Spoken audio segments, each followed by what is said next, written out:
వినండి, ఆధ్యాత్మిక ప్రయాణంలో మనము కొన్ని సందర్భాల్లో పోరాటాల గుండా వెళ్ళవలసి వస్తుంది. మనము కొన్ని శత్రువులను ఎదుర్కోవాల్సి వస్తుంది. ఆ శత్రువు మనకున్న శక్తి కంటే, మనకున్న విశ్వాసం కంటే, మనకున్న బలం కంటే బహు బలంగా కనిపించవచ్చు, తీవ్రంగా కనిపించవచ్చు, మనల్ని మింగేసేటట్టుగా కనిపించవచ్చు, ఓడించేటట్టుగా కనిపించవచ్చు, మనల్ని సమాధి చేసేస్తున్నట్టుగా కనిపించవచ్చు, మన పని అయిపోయింది అనేటటువంటి భయాన్ని పుట్టించవచ్చు. ఒకవేళ ఈరోజు మన మధ్య ఎవరైనా అటువంటి పరిస్థితి గుండా వెళుతున్నట్లయితే, భయాన్ని గొలిపేటటువంటి పరిస్థితి, నిద్ర పట్టకుండా చేసేటటువంటి పరిస్థితి, కనీసం కడుపు నిండా భోంచేద్దామన్నా కూడా తిన్నది సహించినటువంటి పరిస్థితి, లేదా తినడానికి కూడా కనీసం మనస్సు రానటువంటి పరిస్థితి గుండా మనలో ఎవరైనా వెళ్తున్నారా?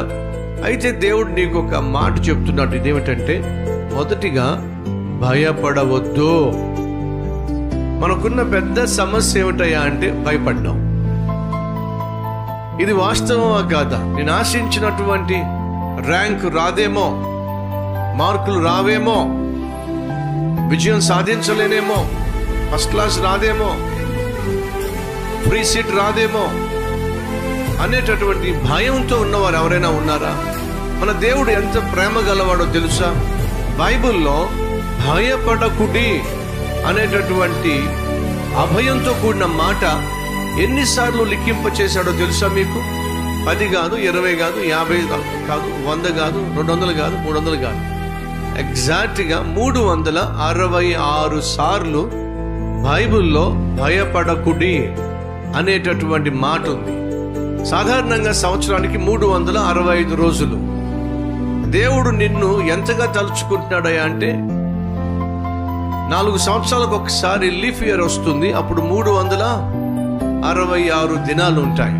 అంటే లీఫ్ ఇయర్ లో కూడా ఆ ఒక్క ఎక్స్ట్రా దినంలో కూడా నువ్వు భయపడడం దేవునికి ఇష్టం లేదు. కాబట్టి ఆయన 366 సార్లు బైబిల్లో భయపడకు అని దేవుడు లిఖింపజేశాడు.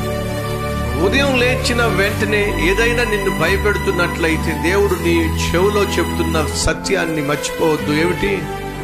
భయపడవద్దు. సోమవారం లేచిన వెంటనే భయం పుడుతుందంటే దేవుడు చెప్తున్నాడు భయపడవద్దు. మంగళవారం లేచిన వెంటనే ఒకవేళ నువ్వు భయపడుతున్నట్లయితే దేవుడు అంటున్నాడు భయపడవద్దు. జనవరిలో భయపడుతున్నావా? లేక ఫిబ్రవరిలో భయపడుతున్నావా? లేక మార్చిలో భయపడుతున్నావా? కొంతమందికి కొన్ని సెంటిమెంట్లు ఉంటాయి. సెంటిమెంట్ అంటే సెంట్% మెంటల్ అని. లేకపోతే ఏం చెప్పండి, మార్చి వస్తుంది అసలు నాకు ఏది కలిసి రాదు. పోయిన సంవత్సరం మార్చిలోనే యాక్సిడెంట్ అయింది, అంతకుముందు సంవత్సరం మార్చిలోనే యాక్సిడెంట్ అయింది, ఇప్పుడు మళ్ళీ మార్చి రాబోతుంది, ఖచ్చితంగా యాక్సిడెంట్ అవుతుంది అని చెప్పి యాక్సిడెంట్ అవుతుంది పిల్లలు అన్నవాడికి ఏమైంది? నీ బైక్ వెళ్ళా అన్నవాడికి ఏమైంది చెప్పండి? స్టీరింగ్ వెళ్ళా అన్నవాడికి ఏమవుతుంది? నువ్వు ఏమైతే అనుకుంటావు ఆఖరికి అదే జరుగుతుంది. అదొక ఏమందాం చెప్పండి, సెంటిమెంట్ అంటే మళ్ళీ దానికి ఒక పేరు ఒకటి. కొంతమందికి అదొక ఫోబియా. అదేదో జరిగిపోతుంది. ఉన్నారా మన మధ్య ఏదో జరిగిపోతుంది అనేటటువంటి భయం గలవారు? ఫ్రెండ్స్, ఆ దేవుడు అంటున్నాడు నీతోనూ నాతోనూ అంటున్నాడు, నీ ఎదుట శత్రువు ఉన్నాడా? చాలా బలమైన శత్రువు ప్రభువా. ఒకళ్ళ ఇద్దరా? 5 వచ్చారు ప్రభువా. 5 కలిసి వచ్చారు ప్రభువా. 5 దిక్కుల నుండి వస్తున్నారు ప్రభువా.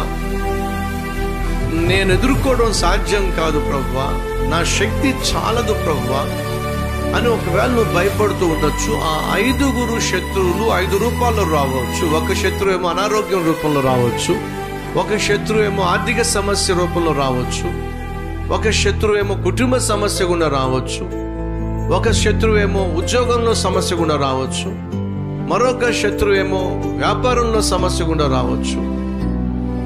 సమస్య అనే శత్రువు నిన్ను, నీ జీవితాన్ని, నీ కుటుంబాన్ని కబలించడానికి ఏ రూపంలోనైనా, ఏ డైరెక్షన్లోనైనా నీ మీదకు రావచ్చు. కొన్నిసార్లు ఒక్క కష్టమే రావచ్చు, కొన్నిసార్లు 2 కష్టాలు రావచ్చు, కొన్నిసార్లు కష్టాలు గూడ్స్ బండిలో వస్తాయి. మీకు తెలుసాడు ఆ విషయం? గూడ్స్ బండి ఇప్పుడు చూసారా? మీరు ఒకవేళ రైల్ క్రాసింగ్ ఉందనుకోండి, అక్కడ మీరు ఆగుతారు, ట్రైన్ వస్తుందని చెప్పి అంటారు, ట్రైన్ వచ్చేస్తుంది. అదేమిటో, ఒక భోగి తర్వాత ఒక పెట్టి తర్వాత ఇంకొక పెట్టి, ఒక పెట్టి తర్వాత ఇంకొక పెట్టి, ఒక పెట్టి తర్వాత ఇంకొక పెట్టి. వాళ్ళు సాధారణ లెక్క పెడతారు, 20, 22, 25, 30, 31. చివరిగా అనవసరంగా ఏం లెక్క పెడతావు, ఈ పెట్లు ఎన్నున్నాయి ఏంటి అని చెప్పి ఇంక లెక్క పెట్టడం మానేసేవాడిని. చిరాకు పుట్టేది. కారణం ఏంటి? అన్ని పెట్ల, ఏదో ఒక 5 పెట్లో 10 పెట్లో 20 అంటే అనుకోవచ్చు. పెట్టి తర్వాత పెట్టి, పెట్టి తర్వాత పెట్టి, పెట్టి తర్వాత పెట్టి లెక్క పెడతా ఉంటే పక్కోళ్ళు తిట్టేవాడు. అనేక సందర్భాల్లో కష్టాలు గూడ్స్ బండ్లో వస్తాయని అర్థం తెలుసా మీకు? ఒకదాని తర్వాత ఒకటి, ఒకదాని తర్వాత ఒకటి. ఒక కష్టం వెళ్ళిపోయిందిలే అమ్మయ్యా అనుకుంటే మరో కష్టం ప్రత్యక్షమవుతుంది. ఆ కష్టం వెళ్ళిపోయిందిలే అమ్మయ్యా అనుకుంటే మరొక కష్టం ప్రత్యక్షమవుతుంది. అనగా ఈ కష్టాలు అనేవి సిటీ బస్సులోనో మెట్రో రైల్లో రావు.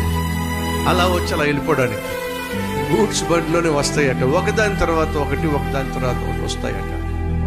ఒకవేళ ఈరోజు మనలో ఎవరైనా ఉన్నారా బ్రదర్, ఆ గూడ్స్ బండ్ అదేంటో మా ఇంటికే వచ్చింది, ఉన్నారా మన మధ్య? అయితే వినండి, ఎంత గూడ్స్ బండి అయినా సరే ఒకటి మాత్రం వాస్తవం. అదేంటి తెలుసా? అది వచ్చింది వచ్చినట్టుగా వెళ్ళిపోవాల్సింది. అది మాత్రం నీ ముందు ఆగే ప్రసక్తి లేదు. ఎంతటి గొప్ప తుఫాన్ అయినా సరే చూడండి, అది ఎలా వస్తుందో అలాగే వెళ్ళిపోవాల్సిందే. అది మీ ఇంటి మీదకి వచ్చేసి అలాగే ఉండిపోదు. ఎంత గొప్ప వర్షమైనా, ఎంత భారీ వర్షమైనా, మెరుపులతో ఉరుములతో కూడిన వర్షమైనా, అది ఎలా ప్రారంభమైందో అలాగే మాయమైపోతుంది. ఈరోజు నువ్వు పెను తుఫాను గుండా వెళుతున్నావేమో, ఉరుములు మెరుపులు కలిగి నీకు నెమ్మది లేకుండా చేసేటటువంటి పరిస్థితి గుండా నువ్వు వెళ్తున్నావేమో. సైతాను వచ్చి నీ బ్రతుకింతే, నువ్వు బ్రతికినంత కాలం ఈ కష్టాలు ఉంటాయి, నువ్వు బ్రతికినంత కాలం ఈ రోగం ఉంటుంది, నువ్వు బ్రతికినంత కాలం ఈ ఏడుపు ఉంటుంది, నువ్వు బ్రతికినంత కాలం ఈ దరిద్రత ఉంటూనే ఉంటుంది అని సైతాను ఒకవేళ వచ్చి నిన్ను శోధిస్తూ బాధిస్తూ ఒకవేళ భీతిని భయాన్ని పుట్టిస్తున్నట్లయితే నువ్వు తెలుసుకోవాల్సిన సత్యం ఏంటి తెలుసా? అది వాస్తవం కాదు. ఈరోజు నీ ఎదుట ఏదైతే ఉందో, ఈరోజు ఏదైతే నీ చుట్టూ తాండవాడుతుందో, అది బ్రతికినంత కాలము నిన్ను అంటి పెట్టుకుని ఉంటుంది అని మాత్రం అనుకోవద్దు. శత్రువు ఎంత బలమైన వాడైనా, ఎంతమంది కలిసి వచ్చినా దేవుడు అంటున్నాడు భయపడద్దు. ఏమిటి? భయపడద్దు. నీ ఎదుట ఉన్న పోరాటము ఎంత తీవ్రమైనదైనప్పటికీ కూడా దేవుడు అంటున్నాడు భయపడద్దు. నిన్ను బెదిరించేవాళ్ళు, ఎదిరించేవాళ్ళు, డబ్బు విషయంలో నీకంటే బలవంతులు కావచ్చు, తెలివితేటల విషయంలో నీకంటే బలవంతులు కావచ్చు, ఆస్తిపాస్తుల విషయంలో నీకంటే బలవంతులు కావచ్చు, పలుకుబడి విషయంలో నీకంటే బలవంతులు కావచ్చు, అధికారం విషయంలో నీకంటే బలవంతులు కావచ్చు, అన్నీ నీకంటే ఎక్కువే వాళ్ళకు ఉండొచ్చు. కాబట్టి నువ్వు భయపడుతూ ఉండొచ్చు. కానీ దేవుడు అంటున్నాడు భయపడు. ఎందుకు ప్రభువా?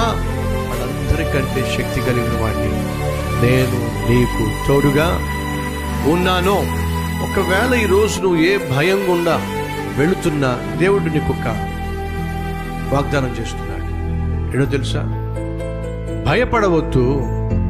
ఆ తర్వాత మాట, వారిని నేను నీ చేతికి అప్పగించి ఉన్నాను. నువ్వు ఓడిపోవడం కాదు, వాళ్ళు ఎంతమంది అయినప్పటికీ కూడా చివరికి వచ్చేసరికి నీ ఎదుట వారు ఓడిపోతారు. ఏదైతే నీకు నిద్ర పట్టకుండా చేస్తుందో, అది వ్యాధి కావచ్చు, అది ఇంకొకటి కావచ్చు, ఆర్థిక ఇబ్బంది కావచ్చు, శత్రు భీతి కావచ్చు, దేవుడు అంటున్నాడు అవి నిన్నేమీ చెయ్యవు. ఎందుకంటే వాటి మీద విజయాన్ని నేను నీకు ఇచ్చేశాను. అర్థమవుతుందా? ఏదైతే ఈరోజు నిన్ను భయపెడుతుందో అది త్వరలోనే ఓడిపోబోతుంది. ఇస్తాను అల్లా, వారిని నేను నీ చేతికి అప్పగించి ఉన్నాను. I have already given to you. Victory belongs to you. నువ్వు విజయం సాధించేశావు. యెహోషువా, నువ్వు విజయం సాధించేశావు. అవునా ప్రభువా? అంతకన్నా ఏం కావాలి ప్రభువా? ఇంటికి వెళ్ళి మా ఆవిడికి చెప్పి చక్కగా మాంసం వండించుకొని కడుపు భోజనం చేసి నా కట్టి నిండా పడుకుంటాను ప్రభువా. అన్నాడంటారా యెహోషువ? లేదండి. దేవుని వాగ్దానాలు మనం సోమరిపోతులుగా పడుకోవడానికి కాదండి. దేవుడు మనకు వాగ్దానం చేసేది ఎందుకయ్యా అంటే ఆ వాగ్దానాన్ని స్వతంత్రించుకొని అది క్రియల్లో కనిపించేంత వరకు మనం నిద్రపోకుండా ప్రయాసపడతాము అనేది దేవుని యొక్క ఉద్దేశం. సో దేవుడు వాగ్దానం చేశాడు, నీ శత్రులను నీ చేతికి అప్పగించి ఉన్నాను. వాగ్దానం చేసిన దేవుడు. 2, దేవుడు ఎప్పుడైతే వాగ్దానం చేశాడో యెహోషువ విశ్వసించాడు. దేవుడు నీకు వాగ్దానం చేసినప్పుడు నువ్వు నమ్మో. మరలా చెప్తున్నా, ఉదయము లేచిన వెంటనే భయముతో కూడిన ఏ ఆలోచన అయినా కావచ్చు, భయముతో కూడిన ఏ తలంపైనా కావచ్చు, భయముతో కూడినటువంటి మరి ఏదైనా కావచ్చు, నీ మధ్యలో మెదిలిన, నీ చెవికి వినబడిన, నీ కళ్ళ ఎదుట కనబడిన వీటిని కాదు నువ్వు నమ్మాల్సిందే. మరి వేటిని? నీకు మాటిచ్చిన దేవుణ్ణి నమ్మో.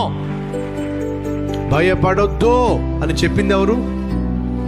దేవుడు. విశ్వసించు. యెహోషువ అదే చేస్తున్నాడు. వాగ్దానాన్ని స్వతంత్రించుకున్నాడు, వాగ్దానం విన్నాడు. ఆ తర్వాత ఏం చేశాడు తెలుసా? విన్నటువంటి వాగ్దానాన్ని విశ్వసించాడు, నమ్మాడు. బైబిల్ సెలవిస్తుంది, క్రియలు లేని విశ్వాసము మృతము. నేను దేవుణ్ణి నమ్ముతున్నాను అని చెప్పి మౌనంగా కూర్చుంటే కుదరదు. దేవుడు నాకు విజయాన్ని ఇస్తాడు అని నమ్ముతున్నానని చెప్పేసి పుస్తకాలు మూసేసుకుని సెల్ ఫోన్ పట్టుకుంటే కుదరదు. దేవుడు నాకు ఉద్యోగం ఇస్తాడు నేను నమ్ముతున్నాను అని చెప్పేసి నువ్వు దుప్పటి మూసుకేసేస్తే కుదరదు. దేవుడు నాకు నా బిడ్డకు చక్కని సంబంధాన్ని ఇస్తాడు అని చెప్పి విశ్వసించేసి నీ ప్రయత్నం నువ్వు చేయకుండా ఇంట్లో టీవీ చూసుకుంటూ కూర్చుంటే కుదరదు. నువ్వు విశ్వసించినట్లయితే ఆ విశ్వాసము క్రియల్లో కనిపించాలి.